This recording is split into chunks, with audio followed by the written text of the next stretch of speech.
Did you get ready in the dark or something? 'Cause you look like a beautiful nightmare. আমরা অনেক সময় নিজের ক্ষমতা বা পরিস্থিতি বিবেচনা না করেই বড় বড় প্রত্যাশা করি। যখন প্রত্যাশা পূরণ হয় না, তখন যন্ত্রণার সৃষ্টি হয়। অন্যের সাফল্য বা প্রাপ্তি দেখে আমরা নিজেদের জীবনের প্রতি অসন্তুষ্ট হই। তুলনার মাধ্যমে নিজের যা নেই তা নিয়ে কষ্ট বেড়ে যায়। জীবনে সবকিছু পরিকল্পনা মতো হয় না। চাওয়া জিনিস না পেলে হতাশা তৈরি হয়।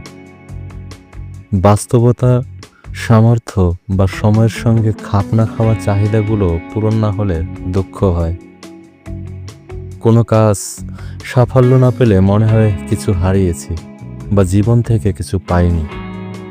অতীতে যা চেয়েছি বা যা হতে পারতাম সেটি না পাওয়ার কষ্ট আমাদের বর্তমানকে প্রভাবিত করে। ভালোবাসার সম্পর্ক বা আবেগের ক্ষেত্রে অপূর্ণতা আমাদের মনে গভীর ক্ষত তৈরি করে। নিজের ক্ষমতা, পরিস্থিতি এবং সীমাবদ্ধতা বুঝে চাহিদা তৈরি করুন। বড় লক্ষ্য ভাগ করে ছোট ছোট ধাপে ধাপে এগোন। যা আছে তা নিয়ে সন্তুষ্ট থাকার অভ্যাস করুন। প্রতিদিন অন্তত 3টি জিনিস লিখুন যা আপনাকে সুখী করেছে। আপনার যাত্রা অন্যের থেকে ভিন্ন। অন্যের সাফল্য আপনাকে মাপার মানদণ্ড নয়। ব্যর্থতা এবং অপ্রাপ্তি থেকে শিক্ষা নিন। এটি ভবিষ্যতের জন্য আপনাকে আরও শক্তিশালী করবে। নতুন দক্ষতা অর্জন করুন। নিজের দুর্বলতা কাটিয়ে উঠতে কাজ করুন। নিজের উন্নতিতে সময় দিলে না পাওয়ার কষ্ট কমে।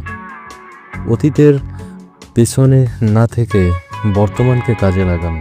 জীবনে যা পাওয়া যায়নি তার থেকে নতুন কিছু সৃষ্টি করা সম্ভব। প্রিয়জনের সঙ্গে নিজের অনুভূতি শেয়ার করুন। এটি মানসিক চাপ কমাতে সাহায্য করবে। জীবনের মূল উদ্দেশ্য চাওয়া পাওয়ার বাইরে আরও অনেক গভীরে ছোট ছোট আনন্দ বা ভালো কাজের মাধ্যমে জীবনের অর্থ খুঁজুন। জীবনের প্রতিটি মুহূর্ত নতুন সুযোগ এনে দেয়।